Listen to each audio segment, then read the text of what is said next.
Alyssa, let's talk about the weather forecast. When is the storm coming? Well, we're thinking still at least another hour or so now. Even though it appears that we have rain around Bakersfield, a lot of it's not making it to the ground. It's evaporating. We still have low humidity values at only about 30% here. So what could be rain is probably just a little bit of sprinkle activity at most. But the yellow areas out by Lost Hills, back west of the 33, showing some showers that are actually going to work on in. So rain is on the way as we head into this next hour or so, and then through the nighttime hours it'll increase, especially near the west as we've made our way here back off near the central coast, where they've picked up at least 2/10 of an inch fairly quickly.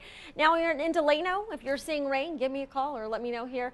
Find me on Facebook or go ahead and send an email to weather@kget.com. My guess is that most of this is just not making it to the ground. It's evaporating ahead of that. So we still have to wait for things to moisten up a little bit before we'll see some heavier rain, but we do have it in the forecast. And again, we have two systems, not only this front that'll work on through, but the area of low pressure behind it.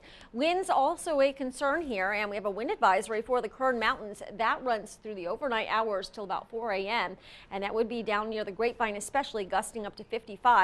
Winter weather advisory is to the north in near Tulare County, and then upwards near Yosemite, where they could see 4 to 6 inches of snow down to about 6,000 feet. Meanwhile, looking here at winds gusting upwards of 25 into Tehachapi, we've seen some stronger winds back off near the west. Currently looking at a gust near Buttonwillow of 14 miles per hour, Taft about 12. Now, as we head into the rest of tonight, this 20 mile per hour in the yellow, watch here how that quickly fades. So as we head into the next couple of hours, winds are going to settle down to about 10 miles per hour for those gusts, and we won't have to worry about it. So we're looking here in the next couple of hours for some strong wind gusts as well as some rain. Temperature-wise at 61 degrees, humidity values at 36%, so we're starting to moisten up a little bit. Winds are currently out of the west at 15, and our visibility is fine. And as we take a look at the weather headlines, again, rain and gusty winds on the way tonight. Another storm system, round 2, quickly behind it tomorrow night, and snow levels down to 5,000 feet with all of this. So we'll be watching for maybe an inch of snow at 5,000 feet here in the Kern Mountains.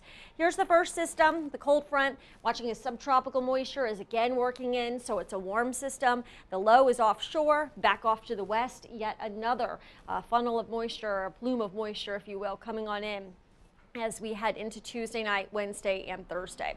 Futurecast models then showing the showers quickly in here tonight, stopping it at 12:30 a.m. because I do want to point out that Lake Isabella there saw maybe a wintry mix down to about 6,000 feet tonight. And then tomorrow night, we'll go throughout much of the day with cloudy skies. Then the next round works on in. And then Wednesday looking dry according to this particular computer model, but I'm going to keep a chance of showers in the forecast Wednesday into Thursday morning. What about those totals? Well, the two storms combined here would produce anywhere from 1/10 to 1/4 of an inch in the valley, and that would include the Bakersfield area. And then down here into the portions of the Grapevine area, Pine Mountain Club, Frazier Park, 1/4 to 1/2 inch of rain. Tehachapi, Lake Isabella, you're also looking anywhere from 1/4 to 1/2 inch. Air quality into the moderate level tomorrow, 57 for that AQI, and no wood burning restrictions tomorrow. Tonight, by the way, you cannot burn unless you are registered. Here's your forecast. We'll look for 60 degrees to be the average temperature, and we won't cool down too much with this system. We'll basically watch as we'll just be wetter as we head into the nighttime hours, and drier during the day and cloudy. And then Friday night into Saturday, yet another system. It's a quick mover, won't bring much, but there's a slight chance of showers. Into the mountains, snow levels down to 5,000 feet. Wednesday looking wet still into Thursday morning, and into the Kern River Valley still looking wet Wednesday into Thursday too. And keep those umbrellas handy throughout.